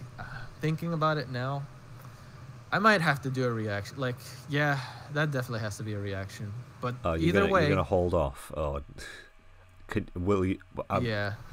We won't blame you if you end up seeing it beforehand, though. Just like you do what you feel like you want to do. In the back of my head is like, yeah, I rather watch it as a reaction, especially if I can get like well, I'm gonna try to find it on my own, but if I could be provided like guys, I like hearing the background. So where can I find the movie in sub? I want to watch it. Well, Yeah, I mean, react I've to still it. I have to update my table at some point, Hey, look, if you happen to have it up there, all I just gotta say one thing. The moment you have that movie in sub, I'm just gonna DM you and be like, just give me, like, it's me. I need it. You know Like- what? No, I won't DM you. You'll just have to look in the charts every single day until I put it in. Dang it, that's worse. That's worse because it's like the suspense is killing me. I'm gonna be like closing off, opening, closing, opening. Like, Oh man, because I'm not gonna lie. Based on the trailer I saw, that looked really, really good. Like, I will have to admit, like from what I saw, like images wise on this, Ultraman feels more alienish based on the trailer that I saw. Hmm. If you know what I mean. 'Cause, he has that more slender kind of look. Yeah, I yeah. think if I remember correctly, like from what I remember from Ultraman Bale, and in those films, they had a bit more bulkness to them. If you know what Hmm. I mean, when it comes to like their body builds. But that's fine though, because at Well, the end of the day, yeah. Ultraman's an alien. Well, yeah, that was the initial concept, though, for him to, like, the initial design. One of the, like, earlier designs for Ultraman was his limbs were going to be slightly longer than normal to give him that alien appearance. Mm. But because, they needed to make the suit fit, they couldn't, they ended up not being able to do that. But now, because it's CGI, they can. Oh yeah, I was gonna ask also one more question. Um, Not sure if it's related to Shin Ultraman or not, but I remember a while back, or like I think this was like when I was barely starting, like reacting to the Ultraman films, like with Bale and stuff like that. I couldn't resist the temptation.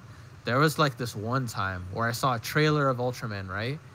It looked mostly CGI. I think it was called Ultraman Movie 2016. Ah, Is that little chest what up. what Oh, what's I don't think that ever came out or something. no, Because I remember I was looking for that. that never came out because that was never going to be a real movie. That was simply an animation test that got put online as a fake trailer by Tsuburaya themselves. Come on, man. That was an amazing trailer. Yeah, Dang it. and all it was Ah. just like to show off and to test their CGI capabilities. That was it. I will admit, there's one thing I did enjoy with the trailer. Now, I'm not sure, like, if he does that now in their later series. I do like the fact that Ultraman had facial movement, if that makes sense, during the trailer. Yeah, it's not He something. had like his face, like his face move, like you see his lip move, his eye, feral, like, because if I remember a lot, like in Bale, I don't think like his face ever really made a lot of like, facial expressions. Well, no, that was. It was never really the idea to make the face move in the original version. I don't believe. I may be a bit wrong on that one, but you may just have been able to glimpse in these, like the first few episodes of the original Ultraman, that the mouth and the eyes and the face and the mask does move slightly every now and again, but that was because the mask they made was incomplete, and they, as the, well, you'll see, but as the show, the original 1966 show progresses, they change out the face to become something more solid over time. I've Because I was gonna ask, is Ultraman the face? Is that a mask or is that like his face that he Yeah, can move? that's like, his actual face. It's not meant to move, but Oh. it just did because, low money and early, like, prototype suit stuff. Gotcha. No, just trying to make sure of that because I remember when I first started, I thought like it was a mask, but at the same time, the more I saw Ultraman, I'm like, they don't really speak because he is an alien, and the whole thing of aliens speak through telepathy, kind of worked into that. Yeah. So I thought like, oh, it's his real face. They don't move their lips or anything because they don't have to. They talk through telepathy. Yeah. Then I remember I saw that 2016 trailer and I literally see his whole face move. Yeah, but again, So it's that's like- just a CGI kind of test to like break the water a little bit, because in that same trailer, like, he has visible toes and stuff, even though he doesn't in the show and things. Yeah. It looked more, how do I want to say it? They tried to make him look like more. What's the word I'm trying to say? More alien or organic-ish. That's the only thing I can think of is organic, like more fleshed out. Yeah, if yeah. that He makes definitely sense. had like more in that trailer. He's got more like defined like muscle movements and things. It doesn't look like a costume. It looks like an organic being more so than what the suit acted version is. You know. What did you actually thought of that trailer when you saw it? Did you like thought like, oh wow, this is like, would you have liked to see a movie of that, honestly? Well, it came out, that trailer, when I was still a fledgling fan who had just finished watching his first couple of series. And seeing that show up just on my YouTube one day, it did get me hyped, because I and everyone else thought it was real because there was no like announcement for it or anything, and it was on the official YouTube channel for a while, so people were just like, "Oh my god, what is this? This looks amazing." Kinda. I mean, we would have liked if it was suit acted, but it's whatever. It looks visually nice, and then nothing ever came of it. After about 3 years, people finally gave up hope. But it was it was a very hype moment. Like everyone was united in there. Oh my god, they're doing this, and that. But ultimately nothing ever happened. Yeah, I'm not gonna lie. When I first saw it, I'm like, man, this looks so good. And I'm like, wait, 2016? It's been a long time. And then I'm like, well, so is this supposed to be like the pilot or pre-production like trailer for like Shin Ultraman? No, there is no way they had Shin Ultraman in mind. Like before Shin Godzilla even came out, you know. True. But it's just like, man, oh, I would have loved to see that as a movie, but it's okay. Like Shin Ultraman already looks amazing enough as it is from what I saw in the trailer, and I'm good enough with that. But I will admit though, I probably shouldn't see any more trailers for Shin Ultraman, even though low-key I kind of do. Yeah, well, you say yourself you don't like to be spoiled. No, I really don't. Like, I really don't. But at the same time, like I said, I have agreed when it comes to certain things I like Ultraman, Kamen Rider, Super Sentai. Like, those trios are like near and dear to me. So I'm not sure. I guess you can say I kind of break my own rules sometimes. Not really old. I don't really make a habit of that, but like special cases, if that makes sense. Yeah, that's understandable. But yeah, can't wait for that. And overall, yeah. But can't wait to get into more Ultraman 1966. Like I said, gonna have something special set up within the month, and so look forward to that, everybody. Hopefully, right? Look forward to that, because I'm just saying, the binge is coming, and I definitely want to get that binge in especially when I see Shin Ultraman the movie. Hopefully they do something more with Shin Ultraman, like maybe a sequel or something, but it may end up just being a one-off movie. Do you want confirmation or denial about whether or not there's going to be a sequel or not? Because I know whether or not there is or isn't. All right, we'll keep it as that, but I guess I'll know once I see the movie. Yes, I'm assuming. Yes. Perhaps you will, perhaps you won't. You may never know. You're gonna have to see the movie first. We'll see. Yeah, we'll definitely see. Oh no, you don't gotta worry about that. I'm seeing that movie one way or another. That's not a problem.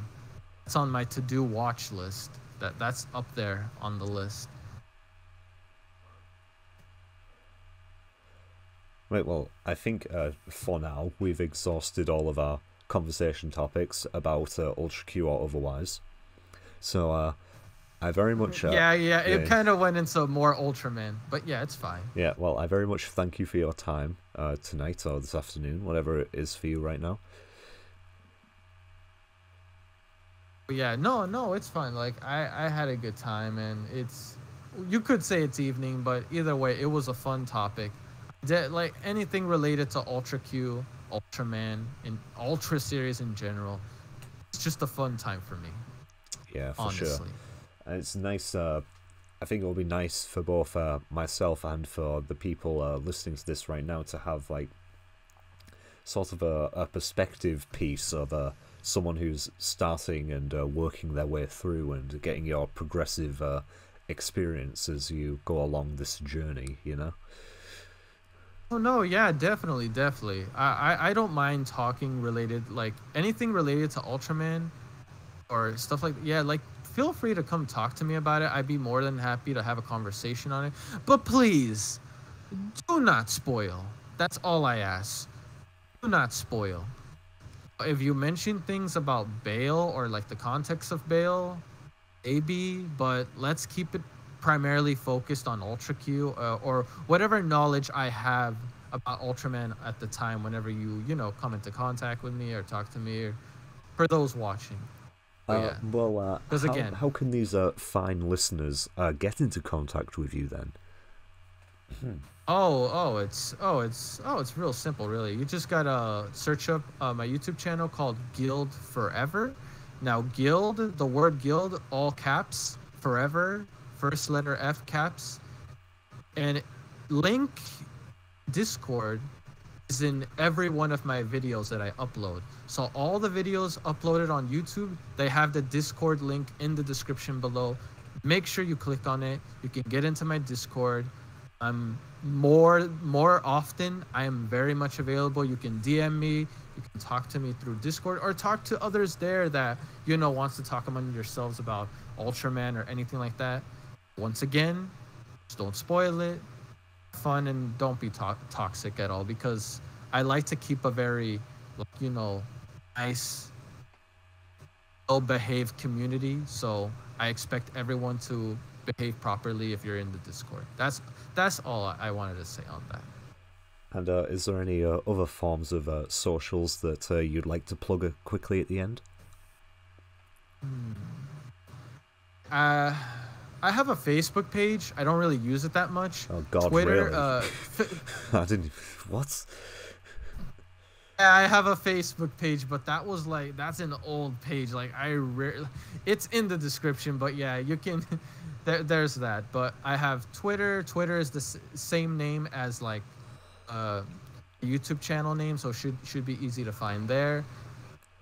Make sure to follow me if you happen to be interested in any updates I have. Predominantly more on Patreon updates. I have a Patreon if there's anything you want to see there. Because I will say this. Since we're on the topic of tokusatsu, my YouTube channel predominantly, when it comes to those genres, Ultraman and Kamen Rider. On my Patreon channel, exclusively Super Sentai is on there. So anything related to Super Sentai, if you're interested in that, is on my Patreon. They're all $1 tier. Again, if you're interested, if you're not, that is fine. Since right now I will say this to let people know.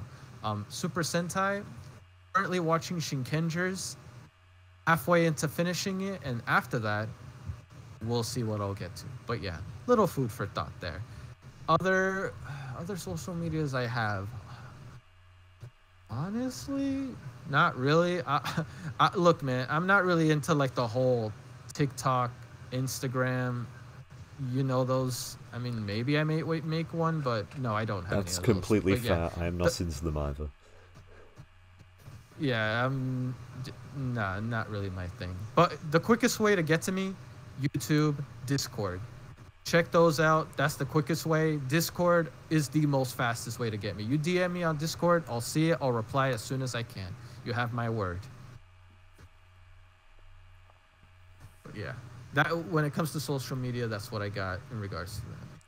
Make sure to check out the channel, because again, more Ultraman, man. It's gonna be a fun journey, and I really would like to share that journey with once again, Drixar.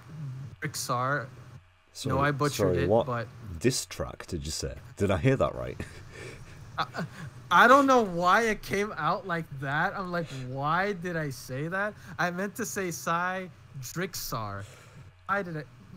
No, it's not how it came. But yeah, to share my journey with Psy Drixar, as well as everyone else that's watching here, I would love to share my journey with you guys related to Ultraman. Yeah, that's pretty much my take on it. Right, well, once again, thank you very much for your time. Thank you to all of the lovely listeners who have made it this far. And I mean, you know who I am. You're on this bloody YouTube channel. So just if you don't know who I am, then you're bad. So in any case, I don't really know how to really end any of these. So I guess we're just